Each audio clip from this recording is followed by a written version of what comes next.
Hey everybody, welcome to the 2026 platform for HITRUST Secrets, our live Q&A weekly discussions for anything compliance, risk management, HITRUST, HIPAA, ISO 27001, AI, whatever's on top of mind for people. So I am Sue Richards, one of the hosts for this. We've got Donna Nodson, who is also on, and Jeff McHugh.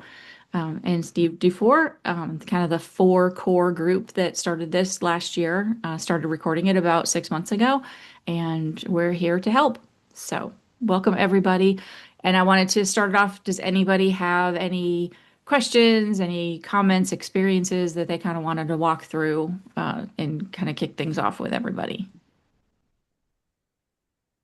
Do have a general question that actually might derail everything. So next week I am traveling up to Dallas. HITRUST has a small uh, conference that they pull some of their customers into to provide feedback and all that. It's not the collaborate, it's something small to start off their year.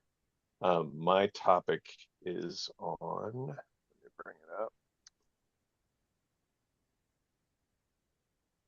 Well, can't find it right now. Anyway, it's on third-party risk management. So, do any of you have thoughts on third-party risk management in terms of HITRUST? So, I have lots of thoughts on it, right? So, like some of the complaints of SOC 2 and HITRUST are too, I guess, conforming to a technical spec sheet as opposed to how it's actually used within the real world. So, for example, if I have an API in my scope for either SOC 2 or HITRUST. It's got an operating system, network configurations, all of these things. It's not really reflected in either report exactly what's wrong. Like there'll be like a management finding or a deficiency or something like that, but it doesn't tell you very much as far as what the finding was in terms of the context of the organization for the thing that they provide you, right? It doesn't get down in the details. So, for example, we use Ring Central. Ring Central is a telephone service, right? You can have virtual numbers, call forwarding, voicemail, like all kinds of stuff. Measure it from an interface. Some companies only use it for forwarding. So you list a 1-800 number on your website, that goes to Ring Central and gets routed to a call center. That's it, right? So like Ring Central's a part of like your HITRUST scope because it might be a part of like a help desk system. If you show up as deficient for something in Ring Central, they don't actually like go into the detail of what the deficiency is nor the impact to your company, right? So just wanted to get you guys' thoughts as far as that goes because I can verbalize some of them too. I imagine that the takeaway is going to be like presenting to HITRUST through a panel discussion of areas for improvement.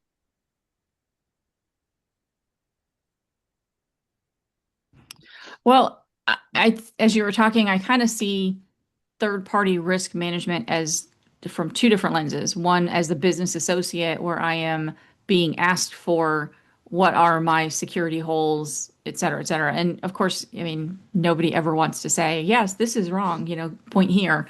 But then there's also the I am that covered entity, or I'm a business associate using other business associates.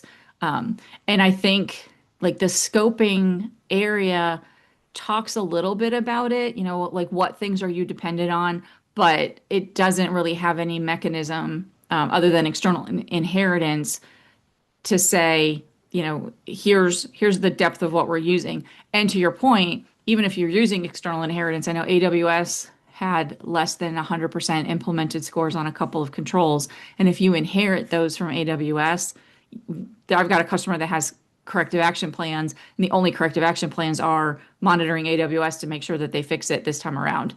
But Mhm. they're still dinged for that corrective action plan. And there's really no way to kind of to separate that and say, that the deficiency isn't with us, the deficiency is with them on something. But a lot of it's like a pen test, so clients ask for pen tests too, pen test results, and that you can adjust the, results on those to correctly show their high risk, medium risk, low risk. And while HITRUST doesn't specifically do that, you can help guide, and the information will help the organization understand, is this actually posing a threat to your organization? Do you need a workaround until the corrective action plan is in place? And a lot of clients on the pen test results will ask, have you fixed it? What's your plan to fix it? Or what's your timeline? And so I would expect it to be much along those lines, where it's a much more pragmatic response. AWS and Azure do have deficiencies sometimes in HITRUST. And they're called out, their corrective action plans. It's not as if a lot of organizations are going to stop using them because of that singular deficiency. Most organizations can't jump ship, in terms of shifting everything that quickly. But it's important to be aware of them, I think, so that you can, if they are a high risk situation or it poses some sort of meaningful material threat to your organization, you can take steps. At least you're informed about it. So that was the part of what Stephen was saying that really caught my attention, Donna, because we don't even know the impact, right, Stephen? Right. So that's the tricky part. It could be really serious. Or it could have been a deficiency in a service that you're not using. And so it was in scope for their assessment, but you're not using it. So therefore you actually aren't realizing that risk. But there's no way, other than removing that external inheritance, there's really no way to kind of carve that out. And you're not really going to understand from AWS's perspective, okay, well, this control was deficient in these products or services as opposed to the ones that you're using. Or it could have even been policy and procedure, right? Right. So they've got it fully implemented. That'll get you 75%, or at least close to that. And then, they've mentioned it in a policy, but it wasn't sufficient, in policy. So it could be administrative on their end, nothing to actually implement, risk for the organization who's inheriting, but they need to understand what it is. I've also seen those large organizations just have a corporate blocker from delivering that evidence. So is it a risk, or is it just not able to be tested because of whoever has the evidence isn't going to give it up?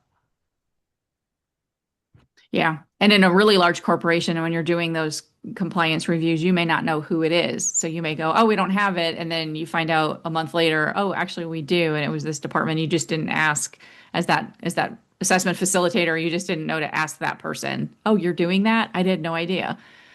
I know when I worked for a large business associate, I would go to some of those community events with HITRUST, and they would, they would say, oh yeah, we're relying on you for this. And I was like, I had no idea that we had that supply chain dependency on one another. Or I'd go to information security conferences with different tools, and I'd be like, I don't think we're using you. And they're like, oh, yeah, you're using us. And I was like, okay, we may have bought it, but did we ever implement it? So that always comes up as well. Yeah, third-party risk, I think, is going to be the 2026 hot topic with HITRUST as they kind of figure out how best to do that. Because, there are some people and some organizations that have really good structured, but they spend a huge amount of time on the details in order for it to be that robust. And if you don't have the time or the resources to do that, how do you outsource supply chain review in a trusted way, so that you're not just, somebody's not just rubber stamping it and saying, oh yeah, it's fine. I saw that AWS HITRUST report.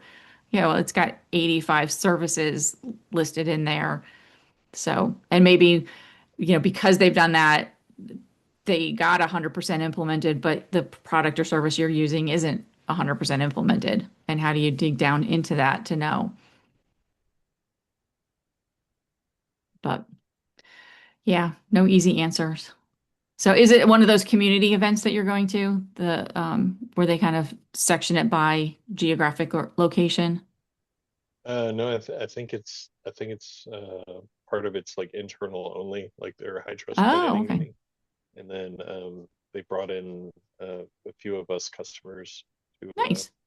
go over things. Yeah, it should be fairly interesting. Like, I honestly don't know how it's going to work, because I've been to Collaborate and that was a freaking giant party, right? Right, yeah. We're all HITRUST, yeah. Yay! I hope they bring it back, because like they got some good food and good drinks. Last time So the last one was I think at the Cowboys practice field Yes. or Yeah, something Yeah. like that. It was so much fun. it was. Yeah. Yeah. Well, let us know how that goes, and if by any chance you can get any updates on what they're doing with the continuous monitoring, Yeah. or a continuous assessment, however they've shifted that and evolved it, it would be great to hear because I understood that their target was to go live with a few. I think they were probably beta clients, but a few beta folks in this quarter.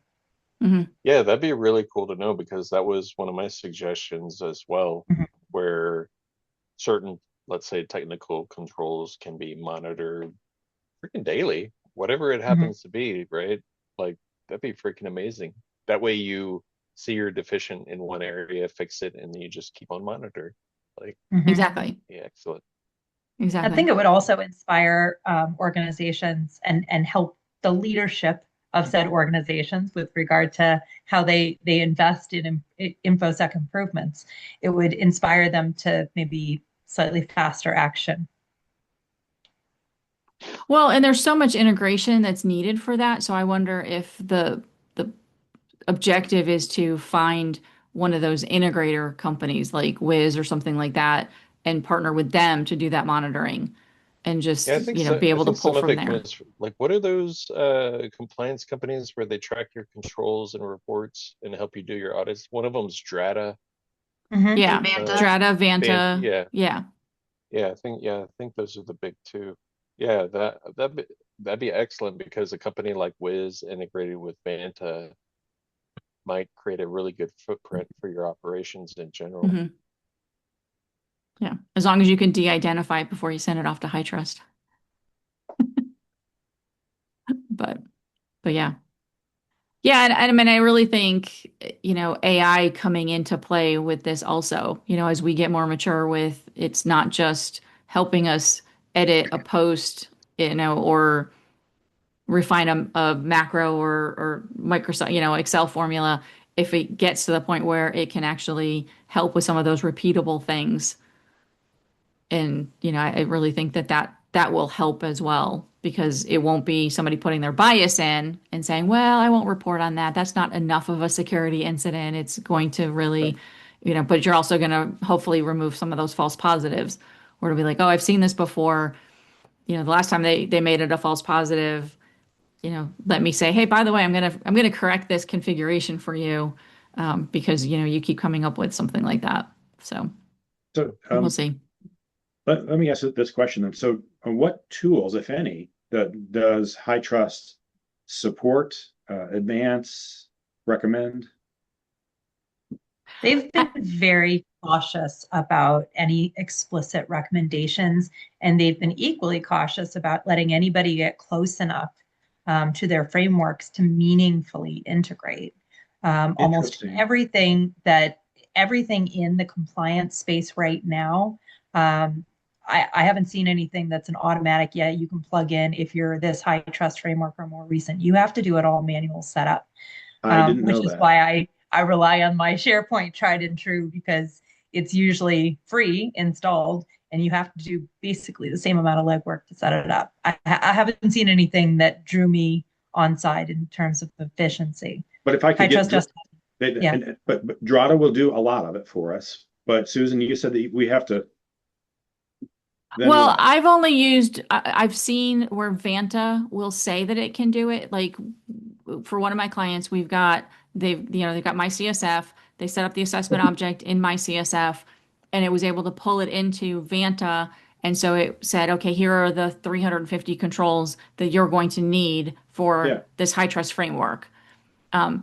We're just starting the actual audit process or the assessment process right now. Supposedly, you can extract the evidence that's gathered and import it into my CSF. I haven't seen that happen. There's about 2 paragraphs of documentation about it and not a lot of step by step. There's no video demos or anything like that.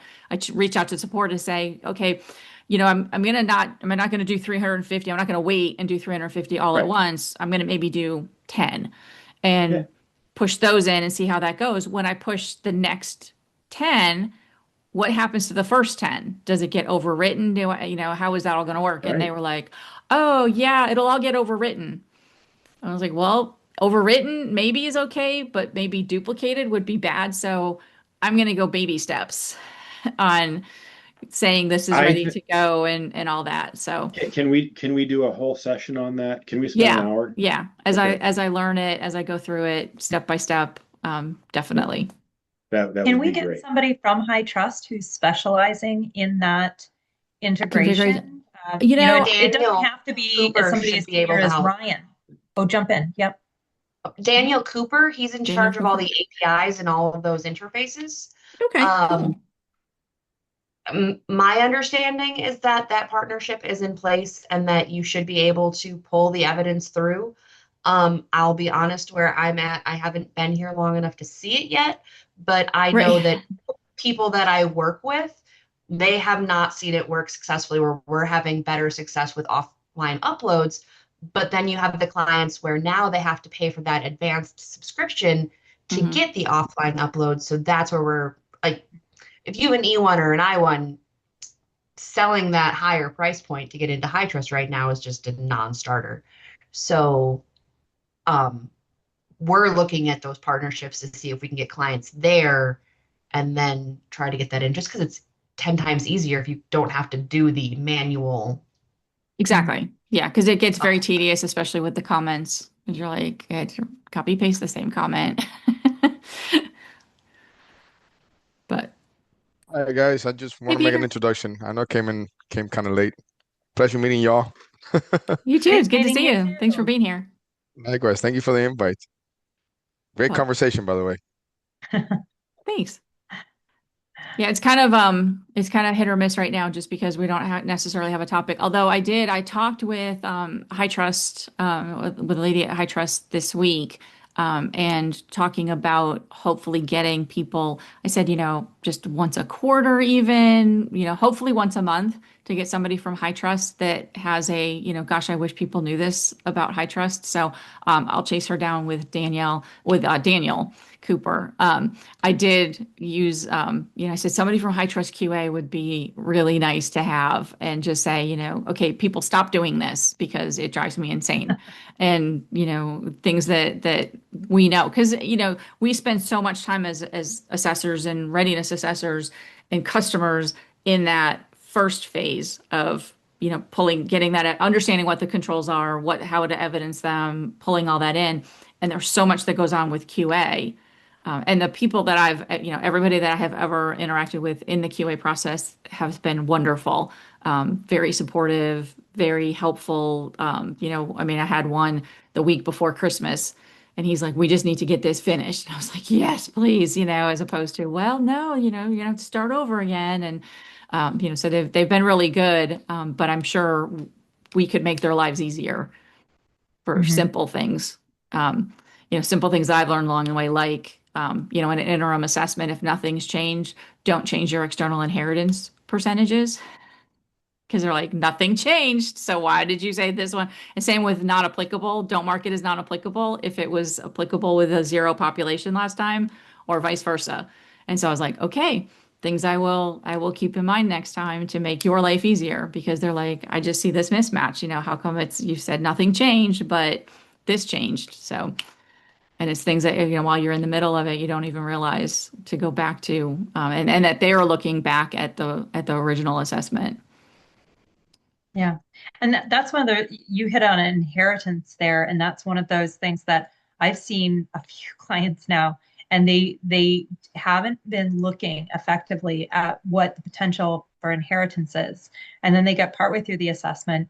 They don't have the inheritance. Like these are clients where I've kind of come in at the end or after the fact and gone, you missed 100 controls that Right. you could have had at least partial inheritance on. And unless you're doing an E1 doesn't have 100 controls, but an I1, has close to 200 plus any factors. But if you're in that kind of a situation, an R2, you can't change that on your interim. Right. You have to go with what you did. So if it was a If you had to muscle up and really push water uphill the first time, you're going to have to do it again. It's really important to make sure that you review the potential inheritance. You have to make sure it makes sense for your contract with that organization and your relationship with them, but that's a potential inheritance, and you should at least be considering that. You can drag the report out if you've got a MyCSF subscription and take a close look at where you should be considering inheritance. Because if you do get through it, your interim, you can't change it.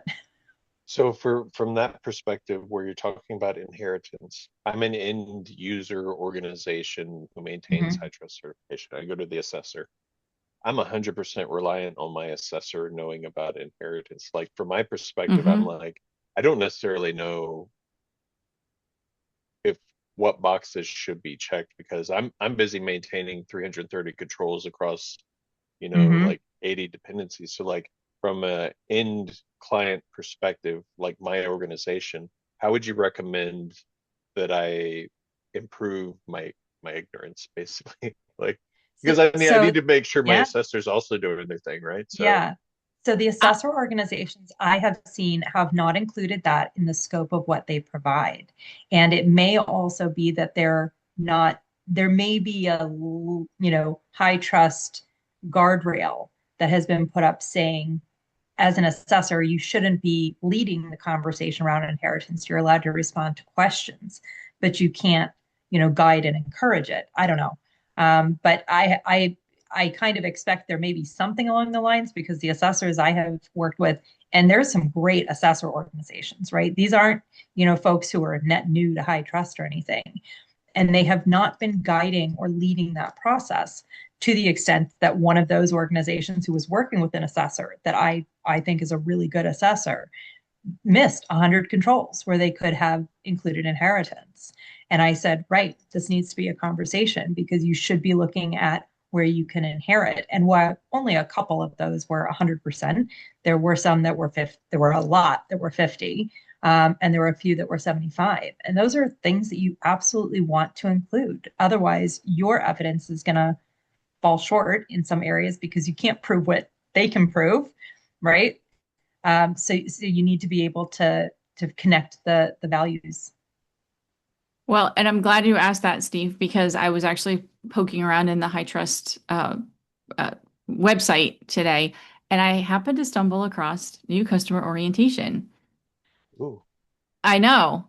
And so I'm going to see, because it says to check with, to get registered for this, to check with your HITRUST support person. But they have all these dates. I guess it's almost once a month in 2026. And it does talk through inheritance. So, Nice. yeah. It does talk through inheritance, but it's another thing where in the subscription they have with the MyCSF, if they were doing the 90-day or light subscription, it's not included. I've seen more assessors push towards carving out in an E1 or I1 instead of inheritance. Okay. Yeah. But that can be the carve outs can be a double-edged sword because if you, sorry, jump in. I was going to say absolutely. And then if they're going from, say, an I1 to an R2, and then you get to that R2 and it's like, oh, well, you can't actually do that anymore. Then the client is like, well, what do you mean? And then you're starting back at square one because all that prep work you put in for the I1 no longer matters. Yeah. Susan. Yes. It seems to me that this onboarding conversation would be a wonderful session for us. Or maybe that goes into HITRUST basics or whatever, right? Yeah, and that was the other thing is that I'm starting the series, the HITRUST Basics, to do just 15 to 20-minute snippets. But I would love a live audience to do it. So what I wanted to do was take a look at and hopefully audit their January 20th meeting of this to kind of see, do I just push people to this and go, hey, this is what it is, or is this like a full day thing, and maybe I could do my take on each of these different topics in like a 15-20 minute thing we put on to YouTube. So I would be happy to stay on the call for an extra 10 minutes if you would like to, on any future call. Yeah. If you'd like to do the high trust basics Okay. along with this call as well, and Perfect. then just pop it out. Perfect. Excellent. So yeah, it was funny. It felt, Steve, like you were just teeing that one up because I was like, oh my gosh, I was just looking at this. What I do. Mind reader. Well, the other thing that I think we touched on it at the very beginning was, pen testing and things like that. And I've asked a couple of different vendors that I know that are not in the pen testing space, but kind of just trying to get a feel for, what do you look for an affordable pen test? Because a lot of these small, medium-sized businesses can't do a Rapid 7 or, one of those multi-week pen testing type of things. Is there buzz about any particular kind of pen testing? Because I'm going to be demoing or I'm going to be watching a demo of one next week, but I kind of wanted to see if there were others that people had that I could kind of compare features or content or whatever. I mean, I have friends that do it. Go ahead. No, you mean pen testing tools, Susan? Yeah, pen testing Or tools. Because I'm going to watch a demo. I think somebody that you know, Peter. I'm going to do that demo next week. right, it's from Jesus, I forgot his name. Okay. Ricardo. Ricardo. So we do have a pre-recorded demo Okay. for our tool. We have actually the only AI autonomous pen testing tool out there right now. We just released it to the market. If you'd like, I'll share that tool with you with the Yeah, demo, that's the right? one I'm going to see the demo on next week, right? Oh, you don't need to. I mean, I can send it Oh, to you. I okay. already have one. Okay, perfect. Yeah. So we'll do That's that and then I'll put it on the uh, recording. I'll put it as a link on the recording. yeah. But I was Uh, also kind of just wondering from other people, like, I mean, we've used, it's pretty expensive to go through some of those bigger companies and get the internal and the external and it's like, kind of what kind of pen testing is needed for an assessment and then, um what do you guys, what have you guys used or who have you used? Because a lot of these have been very manual, high touch kind of pen testing. there's multiple solutions out there. A lot of folks are finding that they are kind of expensive for what they're Hmm. getting. Um, Mhm. Traditionally, as a company, when we started, we were using open source solutions like OpenVAS, your OAuth's top 10 tool scanner, and so forth, which was fine for compliance purposes, right? Um, but what we found is a lot of folks need a little more robust solution. So they went to external pen testing providers, Hmm. right? But at the same time, they were paying. I've seen folks pay 30 or 40 or $50,000, and those are Exactly. small companies, right? So we saw an opportunity to pretty much disrupt the market, and that's why we're going live now. But what we're doing is we're providing a free pen testing, right, upfront. So we'll provide organizations free pen testing, and if you want to see a report, then we could discuss a different type of plans that we're going to have. But I think organizations uh, should have at least some sort of an idea of what they have. That's the approach that that we're taking into the market. But Mhm. for the most part, to answer your question, Susan, um, for every framework, pretty much you have a requirement of vulnerability scanning every quarter Hmm. and pen testing every year. Right. Vulnerability scanning is basically you do a scan internally, Right. right? You Exactly. don't you Yeah. don't come Are from they an external source, patched and yeah. right? Exactly. Are you patching? Do you have your logs, you right? And all that good stuff, right? The pen testing is external, as you know, right? So the tool that we have will provide for both type of tests. And I think our subscription model is going to allow the organizations to have it just there when they need it. If they're going to release any Mhm. new code or any changes in the infrastructure, they should be able to use that tool at a very fair price, Okay. right? Yeah, So because I'll I send But you the recording. the is the reporting though you said is possible to include because a lot of organizations need to provide those reports as part of other assessments. Yes, right, and that's just it, right? We'll have you scan and say, listen, you know what? This is what we found. for free, right? And then for the reporting, let's discuss. And then there's different type of plans. But yes, it's part of the tool, and it's a very, again, very straightforward reporting like every other tool. A lot of folks preach that, hey, uh, we do some manual work, we do forensics. At the end of the day, everybody uses tools. There's no way to do a manual Right. pen testing. You can't check code manually, right? So, what we do is we say, okay, you know what? Here's a report. Here's how to fix it. If you guys require any, additional uh, support, we can provide that support as well. But for the most part, to your point, Donna, yes, you have full report that needs to be submitted to HITRUST. As you know, we are HITRUST readiness assessors as well, right? So, um, but definitely, Susan, I'll send you the Okay. recording. If you guys want me to share with the team, let me know, and I'll share it with the team as well. Yeah, Yeah, because if you could I drop mean your if you could drop your LinkedIn link URL into the chat, be great. Sure, perfect. sure. Yeah, By the way, because like everything here that we do collectively use Susan, by the way. So, yeah.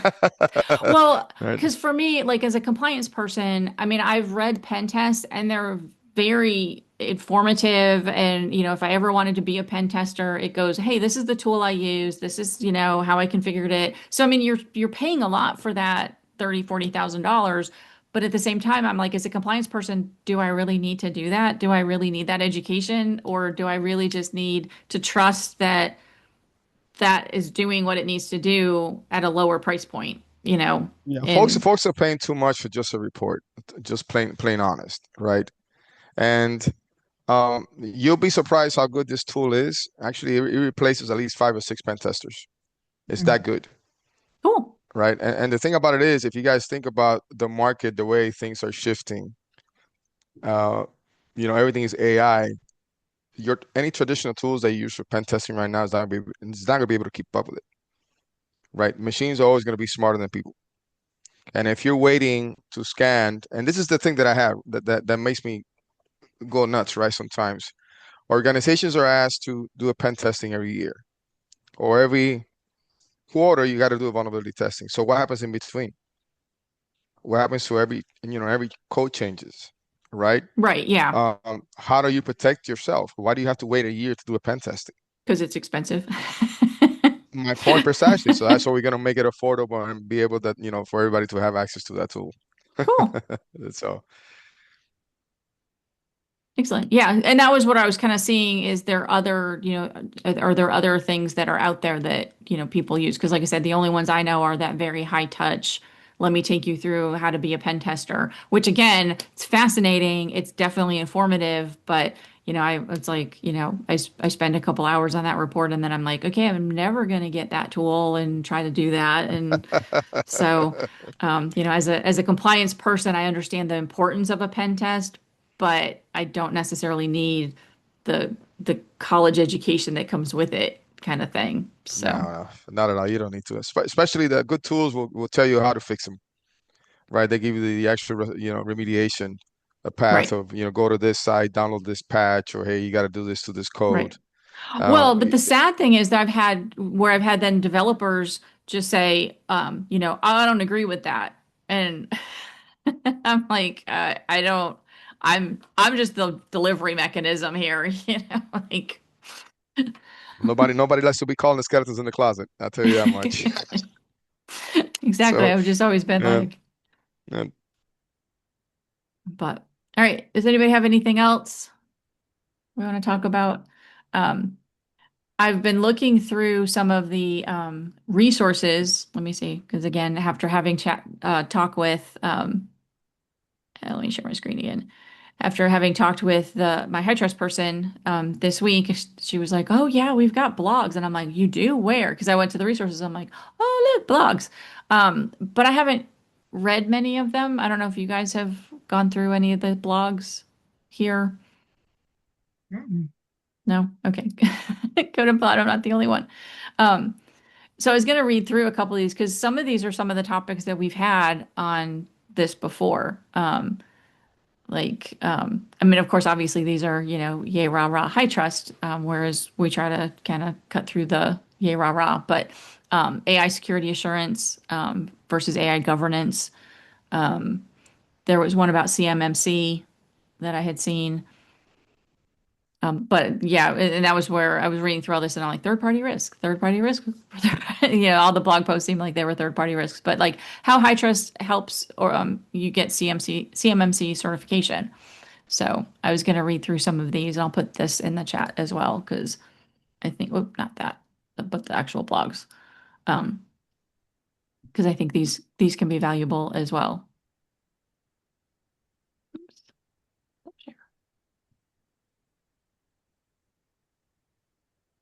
But Oh, and Susan, I included our LinkedIn profiles for you, oh, me, and perfect. sorry, Jeff, it looks like I've been auto-corrected to a Jess there. My apologies. Um, But the LinkedIn Jeff, looks right. Yeah, the LinkedIn is correct. So anybody else, feel free to add in your LinkedIn. Peter, I see you've done that. Um, so Yes, thank absolutely. I you. just, Susan, you usually add it, yeah, I but know. I I thought I'd usually, do it this but way. You're managing the Zoom. perfect. And I think I have you already. Oh, Mhm. yes, I do. I have you. I have you in my LinkedIn list. Perfect. Excellent. So any other, I do have one other question, just in case anybody's gone through this before. So benefits of does HITRUST still offer the combined SOC 2, R2 assessment? I They don't were think at one point in so. time Yeah. offering some sort of a combined. I'm not sure about I, whether I, people were pursuing that a lot. And I know clients, I do have clients who do both SOC 2 and R2 or some other high trust framework. But at this point, most of what I've seen is the auditors combining, they're basically aligning the evidence collection so it can be Hmm. done once and not duplicated. I've encouraged clients that where they can, address both of those together, look at doing them in parallel rather than linear, because otherwise it just pulls their team into a long, almost year-round cycle of assessment evidence collection. But I've seen it more from the assessor side at this point, and I didn't know if HITRUST was still doing that or what anybody had in terms of thoughts on one versus the other. Yeah, I I know for a don't. fact that in order for Yeah. you to, oh, go ahead, Susan. Ladies W- first. Um, I don't think they're doing them combined anymore because it used to be a SOC 2 plus high trust. Mhm. I know when we looked at doing that back at the corporate organization that I was in, because we did a lot of SOC 2 and then we also were doing high trust and we're like, hey, let's combine them. The scope has to be identical. And then for a Mhm. SOC 2 type 2, obviously it has to be the same time period if you're going to gather the same evidence. So our SOC 2, we ended up doing the SOC 2 on the infrastructure and then the high trust on the applications or systems that ran on that infrastructure because a lot of the clients wanted, I want this application high trust certified before I buy it from you. But we had the SOC 2 kind of as that infrastructure piece, and then we could rely on the information. Mhm.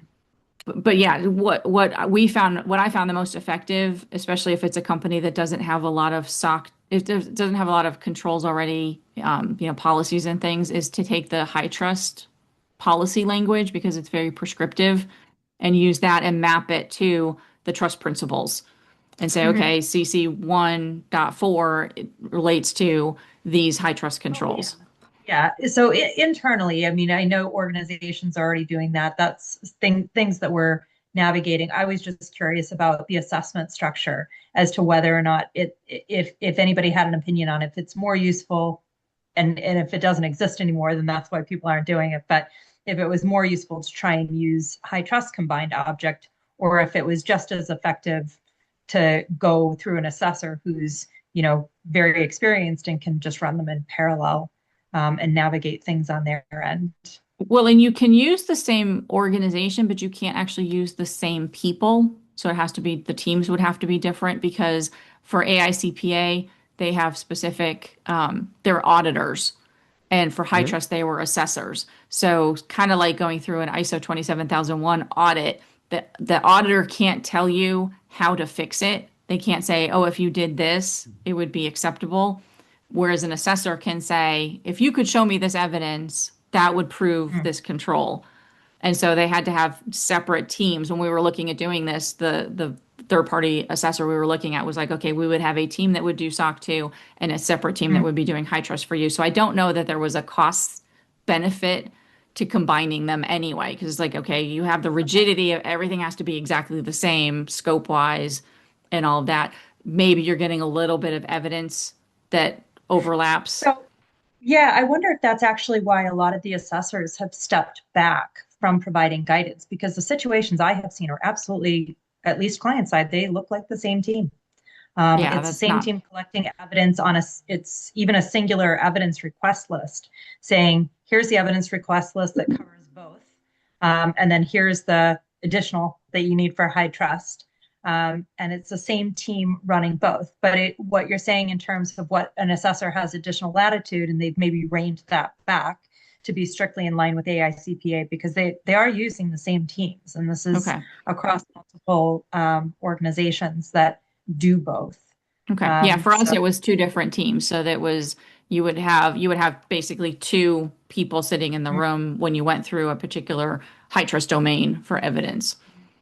yeah, Or yeah. like I So said, what we ended up doing was like, hey, let's just rely on that, do the SOC 2 and then rely on that for high trust. you're referring to the validation teams and compliance teams, Yes. or the Yeah. readiness? Because the readiness is readiness. You could No, do readiness readiness was for fine. It yeah. was going through the No, Right. validated assessment. Yeah. these are the actual assessors running the Right, right. assessment. Yeah. Okay. Because part of what we do is, again, that's why I was kind of confused, right? Mhm. We do prep readiness at ISO, high trust. Some Right. clients are doing Yeah, high prepping trust and can all ISO, be right? the Right. same. Okay. Yeah, but to Right. actually Okay. validate the evidence, and that's, really that distinction. And the same thing like Okay. with HIPAA. It's like, I'm perfectly comfortable getting you ready for a HIPAA audit, but I am not a HIPAA auditor. And I don't want that responsibility of saying, yes, this evidence is sufficient. I want to definitely be, I think this is sufficient. I will go to bat for you of why I think it's sufficient. But at the end of the day, somebody's writing a report that says, yeah, I agree, or no, I don't. And that's, for me, the model I feel much more comfortable with. Mhm. But so yeah, I don't think that it was a viable model. Great try, it was a good theory, but I just don't think practice it ended up working. And I think also Yeah, then no, there was a part of it's got to be efficient. yeah, It's, I think there was a for, part of high trust that was like, I'm going to kill the sock too. yeah. And I the think reality is, they don't need to because a SOC 2 is a different, it's used in different circumstances, Yeah. and again, I'll go back to SOC 2s are the value of a SOC 2 is heavily based on your assessor. Hmm. But SOC 2 has its place, it's not appropriate from a basic business common sense perspective for a lot of organizations to jump right into high trust. It Right. depends on what their needs are. Right. And SOC 2 it can be, if they're actually doing all of the controls, can be a wonderful, baseline to establish in terms of security, built into the organization and then working from there. But it has to be what your business needs are Exactly. because I'm big on finance, and if you cannot justify the high trust investment based on client demands and industry controls, regulations on data that you're handling, why are you doing it? It's great to say you don't want to be breached, but there are other ways to manage. yeah, you could do NIST 853. You can just You could do any take the controls and implement them, and you don't have Right. to And then exactly. you don't have to worry, Yeah, the policies and all that. Yeah. is to exactly. not be breached. Yeah, Yeah. it doesn't necessarily apply to everybody, here, but there is a standard, an international standard that I like a lot, and it's created by the Dynamic Standards International DSI, and it's SMB 1001. I would encourage everyone to take a peek at it. Here, even solopreneurs, like us, Hmm. can get certified, and it becomes very inevitable. So for assessors, here for small and medium businesses, this is a really good way to get started in controls, in Cool. governance, risk, and compliance. Yeah, it's the first global tiered cybersecurity standard, especially for small and medium-sized businesses, right? Yeah. Yeah. That's great. Thank you for that. Appreciate it, I'm Jeff. going to take a look at this, Jeff. Thank you so much for bringing that up. Exactly. And I'm gonna find the URL and I'll put it in Oh, the I got it. recording. Oh, perfect. Yeah, put it in the chat. It's in the chat there. Nice. Perfect. Thank you. Guys was fast. I know, yeah. SMC1. Boom. Those are friends of mine. If you'd ever like to talk to someone. Anyway. Excellent. Yeah. Sounds good. Yeah, and I see Okay. like for a startup, I see a SOC 2 Type 1 as a great beginning, Yes. especially when they Yeah. don't have a product yet.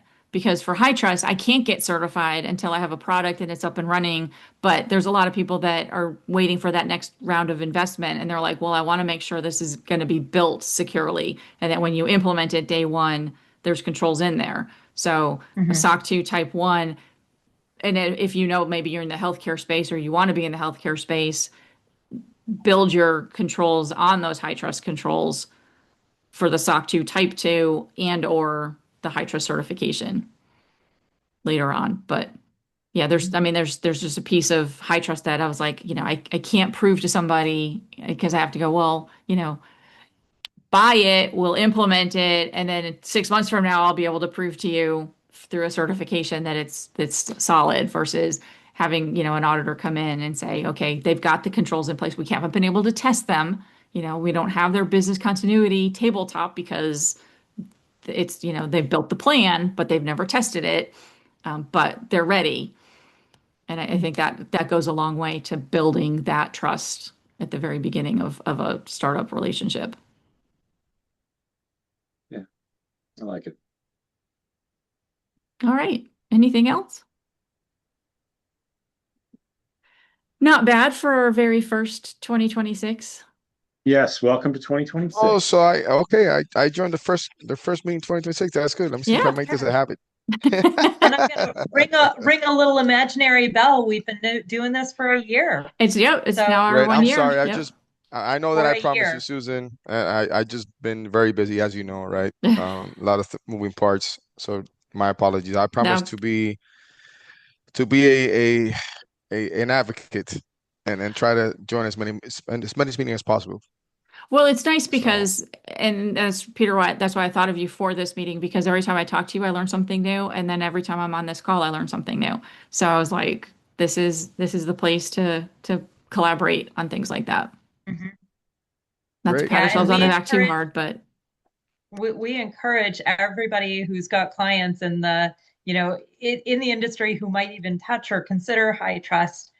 Send your clients here. Let them ask the questions. Let them question what you're telling them in a group, and they'll get a consensus and opinion. so exactly. so they'll go, oh, okay. The folks who are telling me this do know what they're talking about. Exactly. Be ready to battle. Make your life easier. So a lot of folks are not too happy with HITRUST. So it's that's Well, the another pricing conversation. increase didn't help, I think. Yeah, it didn't help at all. That's another conversation. Yeah. So anyhow, all right, But guys. Well, sometimes you listen. get what you pay for, because I know there's been a lot of talk about, It, I see auditors out on LinkedIn going, this SOC 2 company is awful. And I was like, yeah, there were it's some that I already it knew, but there's apparently more and more that I didn't know about that are just cranking out the factory. it is the gold standard of compliance. I can tell you, if you guys get HITRUST R2, Yes. everything else is easy, right? Yes. So anybody that learns HITRUST, every other single framework, ISO, SOC 2, CMMC. We looked at CMMC and we started laughing, right? Internally. I'm like, okay. You're like, that's all I have to do. Yeah, it's like, all right. Here's a policy But doc that covers that. We're done. But in but I'm fairness, it's a sure different animal. It's a different animal that because you're CMMC, you're not allowed to delegate in all circumstances, right? So there's different. It's just a whole different assessment perspective.